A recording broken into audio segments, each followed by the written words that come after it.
few weeks ago, we made a video telling you how we grew 450 pounds worth of tomatoes last season. And in this little mini-series, there'll be 2 parts to this video. We shall be taking you through, step by step, exactly how we did that. In today's video, it's all about the hole, your planting hole. Like most things in life, the better the start you give them, the better reward you get later. It's the 2nd week in May, and for us, it's time to plant out our tomatoes. Our nighttime temperatures, on average, are right near that magic 10 degrees. When overnight temperatures are like that, tomatoes can just grow and grow and grow and become amazing plants. Before that magic 10 degrees is hit, they will just sit in the ground, sulk and not do very much at all. So there really is nothing to be gained by putting them out when those nighttime temperatures are low. Yes, you can negate a few things by putting some fleece over them, but it's just an extra job that you have to do, and it needs to be removed every day after the nighttime lows, because throughout April, temperatures in this polytunnel by day have been 32, 35, 37 degrees in here. It gets really quite hot. But the nighttime temperatures were still only around 2 to 4 degrees. They don't like that. They don't have continuous growth. We're no dig, so we know that our soil is in good health. There'll be plenty of fungal activity under the soil, and there's also plenty of soil life. All of this will give your tomatoes a really good chance to grow big, strong, healthy, and give you big harvests. But there are some things that we can do at planting time when we make that planting hole that will really make the difference between a good crop and an exceptional crop. Here are our tomatoes, and some of them are destined for this polytunnel. Some of them are destined for the greenhouse. Others will wait just a little longer, and we'll be planting those up outside. A bit later on in the year, we'll make a video where we'll tell you exactly what we did plant and what we thought of them, because we have grown 2 or 3 new varieties for us this year. And we're really, really excited to find out exactly how these will taste. It's the perfect day for transplanting our tomatoes. It's not too sunny, it's not too hot, slightly cloudy day. And it's something that's a good rule of thumb whenever you are going to be transplanting something, whether it be in an undercover space or whether it be outside. A slightly cloudier day is always better, because then the water that you give it doesn't just evaporate. The plant will be able to get itself established before those really hot sun rays soak up any water that you give it. Tomatoes need space. You don't want to be cramming them in too tight. In an ideal world, around 2 feet is the distance that you want to plant them at. But I get it. We're the same. You want to get as many plants in as you can. So we go for something like 18 inches between each tomato. This will ensure that there is sufficient airflow between the plants, which is really important, especially later on in the season when there could be some blight about. The better the airflow, the better the chances that your tomatoes will survive any blight that comes along. Here are a variety called Country Taste. Now, we've never grown these before, but they were recommended to us through the comments, through you guys that leave your comments.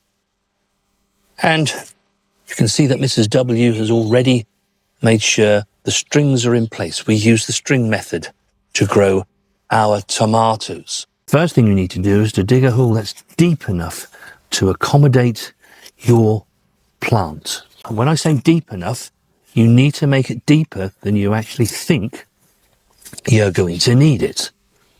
And you'll see why shortly. The next thing we're going to do is to water the hole. Now this water is infused with our homemade comfrey feed. And you want to give the hole a really good soaking. And then let it drain away. That's drained away, and that will ensure that there's moisture down there that the plant can reach.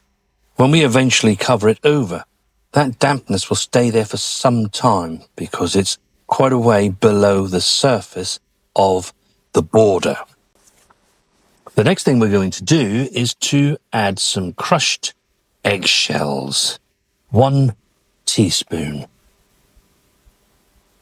Now, it's important if you're following what we're doing that you do it in this order. The eggshells were simply put into an oven at 180 degrees for 20 minutes. And then Mrs. W put them into her food processor and started to grind them up. And then lastly, we finished it off with a pestle and mortar to give you this.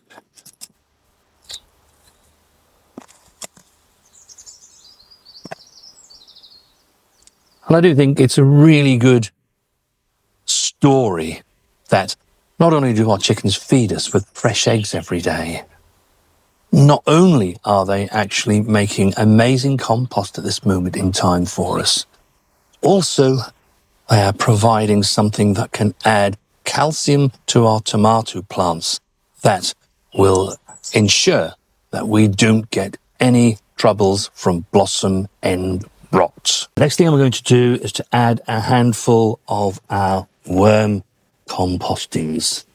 Now, these are full of nutrients and will help get the plant off to a really good start. Those of you that have been with us for a while, you will have seen our video where we made just a DIY version of a worm composter, and it's been working well ever since.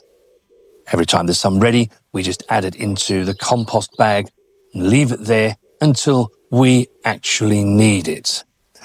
Tomatoes are quite hungry plants.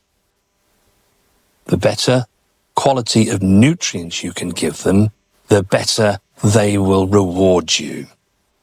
But if you don't yet have any worm compostings, your own homemade compost comes a really good second and will also give those plants extra nutrients. I'll leave a link in the description taking you to the video of how we made our worm composter. Remember I said we were going to make this hole extra deep, not just the depth of this plant that's in this pot.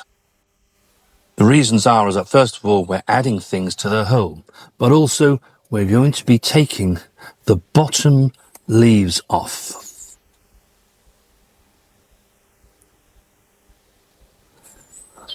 And we're going to plant this right up to here. And the reason is that this is an indeterminate tomato plant. Tomatoes are closely related to potatoes. Indeterminate potatoes send roots off from their stems and they give you extra potatoes. That's why you get a much larger crop with main crop potatoes. Tomatoes can do the same. You won't get tomatoes on it, of course, but with the extra roots, it will be able to pull up more nutrients and water that it needs to give you a really abundant harvest. Next thing for us is to put the knot of the string into the bottom of the hole.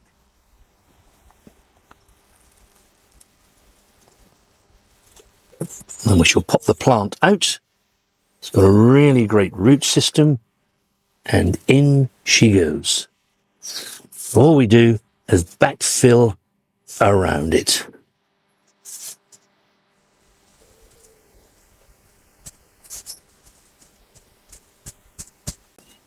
And that's your tomato plant successfully transplanted. Give it another good watering from the top